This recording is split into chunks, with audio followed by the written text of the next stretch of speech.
नमस्कार साथियों, हमारे YouTube channel one day exam by Abhishek में आप सभी का हार्दिक स्वागत है। आज हम डॉक्टर भीमराव अंबेडकर से संबंधित महत्वपूर्ण वीडियो लेकर आए हैं, जिसका नाम है भारतीय संविधान के निर्माता, यानी डॉक्टर भीमराव अंबेडकर को भारतीय संविधान का निर्माता क्यों माना जाता है। तो इन सबको जानने के लिए वीडियो में बने रहिए। तो चलिए शुरुआत करते हैं। बाबा साहब भीमराव अंबेडकर जी को संविधान गठन कमेटी का चेयरमैन बनाया गया। उन्होंने समानता, बंधुता, समता एवं मानवता आधारित भारतीय संविधान को 2 वर्ष 11 महीने और 18 दिन के कठिन परिश्रम से तैयार कर 26 नवंबर 1949 को तत्कालीन राष्ट्रपति डॉक्टर राजेंद्र प्रसाद को सौंपकर देश के समस्त नागरिकों को राष्ट्रीय एकता, अखंडता और व्यक्ति की गरिमा की जीवन पद्धति से भारतीय संस्कृति को अभिभूत किया। संविधान के निर्माण का मुख्य उद्देश्य देश में छुआछूत और जातिगत भेदभाव को जड़ से समाप्त करना था और एक छुआछूत मुक्त समाज का निर्माण कर समाज में क्रांति लाना था। साथ ही सभी को समानता का अधिकार दिलाना था, ताकि निर्धन, दलित और निम्न जाति के लोग भी अपना जीवन सुदृढ़ रूप से व्यतीत कर सकें और उनको भी समाज में जीने के लिए समानता का अधिकार प्राप्त हो सके। बाबा साहब को 29 अगस्त 1947 को संविधान के मसौदा समिति के अध्यक्ष के रूप में नियुक्त किया गया। उन्होंने समाज के सभी वर्गों के बीच एक वास्तविक पुल के निर्माण पर जोर दिया।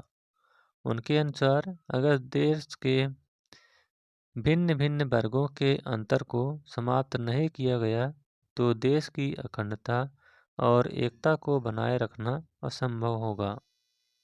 इसके साथ ही उन्होंने लिंग, जाति और धार्मिक समानता पर भी खासा जोर दिया। वर्ष 1951 में महिला सशक्तिकरण का हिंदू संहिता विधेयक पारित करवाने में प्रयास किया और पारित न होने पर स्वतंत्र भारत के प्रथम कानून मंत्री पद छोड़ दिया। उन्होंने योजना आयोग, वित्त आयोग, निर्वाचन आयोग, महिला पुरुष के लिए समान नागरिक संहिता, राज्य पुनर्गठन, बड़े आकार के राज्यों को छोटे आकार में संगठित करना, मानव अधिकार, मौलिक अधिकार, ऑडिटर जनरल, निर्वाचन आयोग, राजनीतिक ढांचे को मजबूत बनाने वाली सशक्त आर्थिक, शैक्षणिक, सामाजिक एवं विदेश नीति बनाई। प्रजातंत्र को सशक्त बनाने के लिए राज्य में 3 अंगों विधायिका, कार्यपालिका एवं न्यायपालिका को स्वतंत्र और पृथक बनाया तथा समान नागरिक अधिकार के स्वरूप एक व्यक्ति, एक मत और एक मूल्य के तत्व को स्थापित किया। कार्यपालिका, विधायिका एवं न्यायपालिका में जनजाति एवं अनुसूचित जाति के लोगों की सहभागिता संविधान द्वारा सुनिश्चित की तथा भविष्य में किसी भी प्रकार की विधायिका जैसे जिला पंचायत, ग्राम पंचायत आदि में सहभागिता का मार्ग प्रशस्त किया।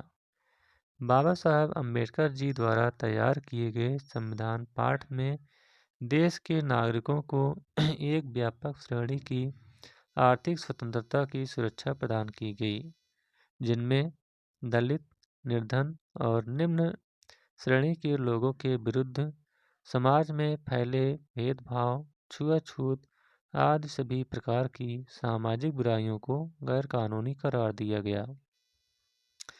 बाबा साहब ने महिलाओं के लिए भी धारा 370 सामाजिक और आर्थिक अधिकारों की वकालत की। अनुसूचित जनजाति और अनुसूचित जाति के लोगों के लिए स्कूलों, कॉलेजों, सिविल सेवाओं और नौकरियों आदि में आरक्षण शुरू करने के लिए सभा का समर्थन किया। और हासिल भी किया।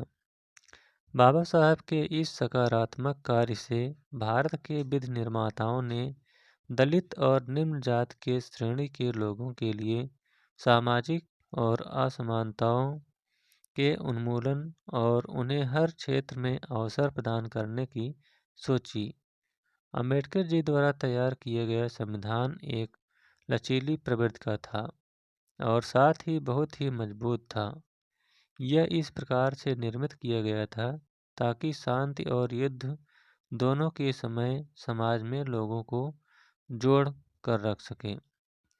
बाबा साहब ने कहा कि अगर कुछ भी गलत हुआ तो इसका कारण यह नहीं होगा कि हमारा संविधान बुरा था, बल्कि संविधान का उपयोग करने वाले लोग इसका उचित तरीके से उपयोग नहीं कर सके। वर्ष 1991 में संसद में बाबा साहब के हिंदू कोड बिल के मसौदे को पारित नहीं किया गया। इसके बाद बाबा साहब मंत्रिमंडल से इस्तीफा दे दिए। ये 1891 है। इस मसौदे में उत्तराधिकार, अर्थव्यवस्था और विवाह के कानूनों में लैंगिक समानता की मांग की गई थी।